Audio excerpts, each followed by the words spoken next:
ಒಂದು ಚೆಂಡಿಗೆ ಬೇಕಾಗಿ ಇಬ್ಬರು ಮಕ್ಕಳು ಗಲಾಟೆ ಮಾಡುವ ರೀತಿಯಲ್ಲಿ ಒಂದು ಹೆಣ್ಣಿಗಾಗಿ ರಾಮರಾವಣನ ನಡುವಿನಂತಿರುವಂತದ್ದು ಹೋರಾಟ ಈಗಾಗಲೇ ಒಂದು ಕಪಿ ವೀರರನ್ನು ಜಯಿಸುವುದಕ್ಕೆ ಬೇಕಾಗಿ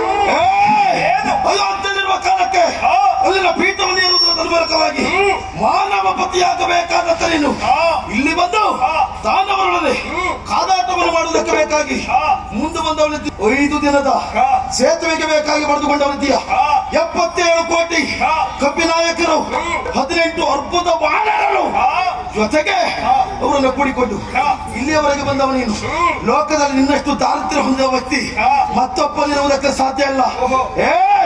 ಶಬ್ದವೇದಿ ಶರದ ಪ್ರಯೋಗದಿಂದ ನನ್ನನ್ನು ಎಳತರಿಸಿದೆಲ್ಲ ಸಾಧ್ಯವಾಗಿದೆ.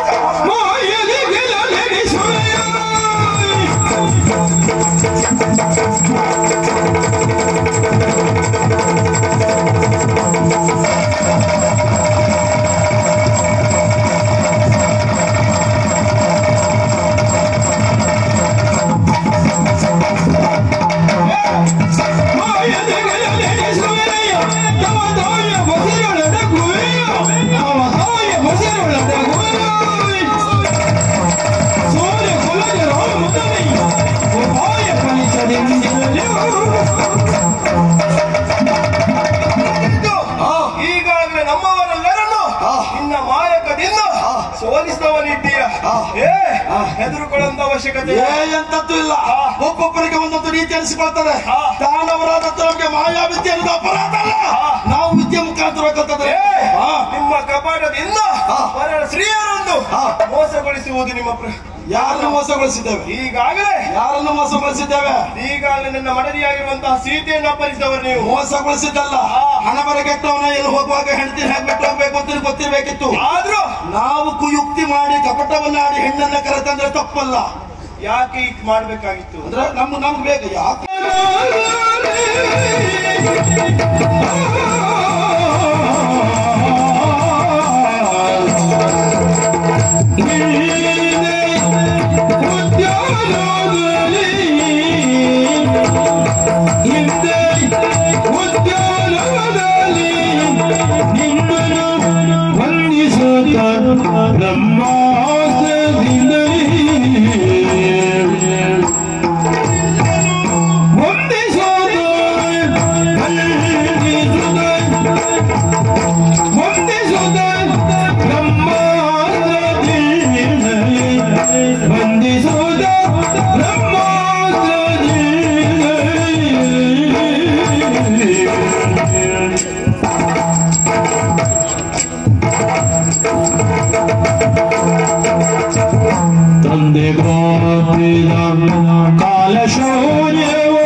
ಮಾತಾಡಿದ್ದು ಹನುಮಂತ ಹನುಮಂತ ಅಲ್ಲ, ನಿನ್ನ ಪ್ರಕಾರ ಹಾಗಿರ್ಬೋದು. ಹಾಗಾದ್ರೆ ಮಂಗ ಅಲ್ಲ ಅಂತ ನಾನು ಹೇಳುವುದಿಲ್ಲ. ಹಾಗಾದ್ರೆ ಮಂಗ ಹೌದಲ್ಲ? ಮಂಗ ಅಲ್ಲ ಅಂತ ವಿಷಯವೇ ಇಲ್ಲಲ್ಲ. ಮತ್ತೆ ನಿನ್ನ ಪ್ರಕಾರವಾಗಿ ಹೌದು ಅಂತ ಹೇಳಿದ್ರೆ ನಿನ್ನ ಪ್ರಕಾರದ ಅಲ್ವಾ? ಹಂಗಿನ ಅಂತ ಹೇಳುವಾಗಲ್ಲ. ನಮಗೊಂದು ಸಂಸ್ಕಾರ ಉಂಟು. ಸಂಸ್ಕಾರ ರಾಮದೇವರು ನಮಗೆ ಕೊಟ್ಟಿದ್ದಾರೆ. ಹಾಗಾಗಿ ಮಂಗನ ಅಂತ ಕೇಳುವಷ್ಟು ಅಗ್ಗದವರಲ್ಲ. ಹೇಳು, ನಿನಗೆ ಸಂಸ್ಕಾರ ಉಂಟು ಇಲ್ವೋ ಪ್ರಶ್ನೆ ಬೇರೆ. ನಿನ್ನ ಇಟ್ಕೊಂಡು ರಾಮನಿಗೆ ಸಂಸ್ಕಾರ ಇಲ್ಲ. ನೋಡೋದಲ್ಲ ಬೇಡ. ಯಾರಿಗೆ ಎಷ್ಟು ಸಂಸ್ಕಾರ ಉಂಟು ಅಂತ ನೋಡುದು ಬೇಡ, ಹೇಳುದು ಬೇಡ. ಅಲ್ಲ ಹೇಳ್ತಾನೆ, ಇಲ್ಲದ್ರೆ ನಿನ್ನ ಸಂಸ್ಕಾರ ಎಷ್ಟು ಅನ್ನೋದನ್ನು ನಾನು ಹೇಳ್ಬೇಕಾಗ್ತಲ್ಲ. ನನ್ನ ಸಂಸ್ಕಾರ ಸುದ್ದಿ ಹೇಳು, ನಾನು ಸಂಸಾರ ಸುದ್ದಿ ಹೇಳು. ನಿನ್ನ ಸಂಸಾರ ಸುದ್ದಿ ನಾನು ಯಾಕೆ ಹೇಳ? ನಾವು ಯಾವುದಕ್ಕೂ ತಾಗಿಸ್ಕೊಳ್ಳುದಿಲ್ಲ. ಯಾಕೆ ಕೇಳಿದ್ರೆ ನಾವು ರಕ್ಕಸರು. ಮಾಲೆಯಲ್ಲಿ ಹಿಂದೆ ಸಂಧಾನ ಮಾಡ್ಕೊಳ್ಳುವಾಗ ನಮ್ ಸಂಧಾನವೇ ಹಾಗೆ. ನಮ್ದು ನಿಮ್ಗಾಗ್ತದೆ, ನಿಮ್ದು ನಮ್ಗಾಗ್ತದೆ. ನಮ್ಮದು ನಿಮ್ಗಲ್ಲ, ನಿಮ್ದು ನಮ್ಗಲ್ಲ. ಹೊಡಿ ಬಿದ್ರು ಮೀಸೆ ಮೇಲು ಅನ್ನುವಂತಹ ನ್ಯಾಯ. ಹೊಡಿ ಬಿದ್ರು ಮೀಸೆ ಮೇಲು ಅಂತ ಹೇಳುದಿಲ್ಲ, ಹೀಗ್ ಬಿದ್ರೆ ಮಾತ್ರ ಮೀಸೆ ಮೇಲು ಅಂತ ಹೇಳುದು. ನೀವು ಹೇಳುದು ಅಡಿ ಹಾಕ್ಬಿಟ್ರೆ ಮಾತ್ರ ಮೇಲೆ ಹೋಗಿ ಬಿದ್ದದ್ದೇ ತೊಂದರೆ ಇಲ್ಲ.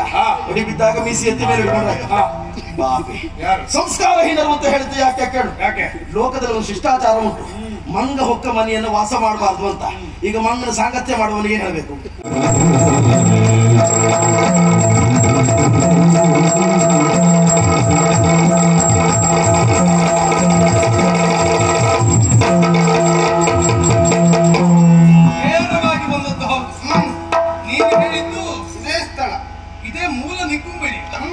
ಇಲ್ಲಿಂದಲೇ ಅಲ್ವಾ ಪ್ರಾರಂಭವಾದದ್ದು. ಇಷ್ಟನ್ನು ಮಾಡಿದವ ಯಾರು? ಇಂದ್ರಜಿತ್.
ಸೇರಿ ಮಾರಣಾಧ್ವರವೇನೋ ಸಾಮರ್ಥ್ಯ ಉಂಟು ಅಂತಾದ್ರೆ ರಣಕ್ಷೇತ್ರದಲ್ಲಿ ಹೋರಾಟಕ್ಕೆ ಇಳಿಯಾಗಬೇಕಿತ್ತು. ಅದೆಲ್ಲ ಮುಂದೆ ಬಿಟ್ಟು ವಾಮ ಮಾರ್ಗವನ್ನು ಅನುಸರಿಸ್ತೀಯೋ, ತಪ್ಪಿ ಸೇನೆಯಿಂದ ನಾಶ ಮಾಡುವಲ್ಲಿ ಮಾಡ್ತೀಯೋ? ದೈವದ್ರೋಹಿ ಹೇಳುವುದಿಲ್ವಾ? ಹೇಳುವುದಿಲ್ವಾ? ಹೇಳುವುದಿಲ್ವಾ?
ತಪ್ಪಿಸುವುದಕ್ಕೆ ಬಂದು ನನ್ನ ಕಾರ್ಯಕ್ಕೆ ಭಂಗವನ್ನು ಉಂಟು ಮಾಡಿದವ ಯಾರು ನೋಡಿದ್ರೆ ಲಕ್ಷ್ಮಣ.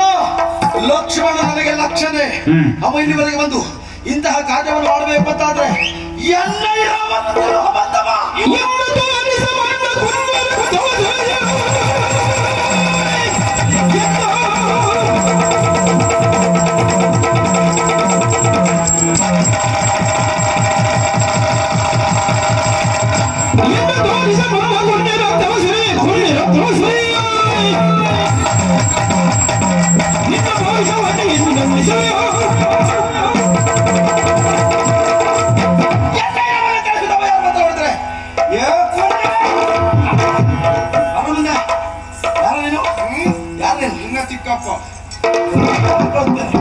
ಚಿಕ್ಕಪ್ಪ ಅಂತ ಹೇಳುದಕ್ಕೋದ್ರೆ ಏನಂತ ಯೋಗ್ಯತೆ? ಯಾಕೆ ಚಿಕ್ಕಪ್ಪ ಅಂತ ಹೇಳ್ಕೊಳ್ಳಿಕ್ಕೆ ಏನು ಯೋಗ್ಯತೆ ಉಂಟು? ಅಪ್ಪನ ತಮ್ಮನ ಅದೊಂದು ಕರುಮು ಪುಟ್ಟಿ ಸತ್ತಿದ್ಯಲ್ಲ, ನಮ್ಮಪ್ಪನ ಜನ್ಮವನ್ನು ತೊಳೆಯುವುದಕ್ಕೆ, ನಮ್ಮಪ್ಪನ ಹುಟ್ಟಿದ್ದೇನು ಅಂತ ಒಂದೇ ಒಂದು ಉದ್ದೇಶಕ್ಕೆ ಬಿಟ್ಟಿದ್ದೇನೆ. ಹೋಗ್ತೀಯ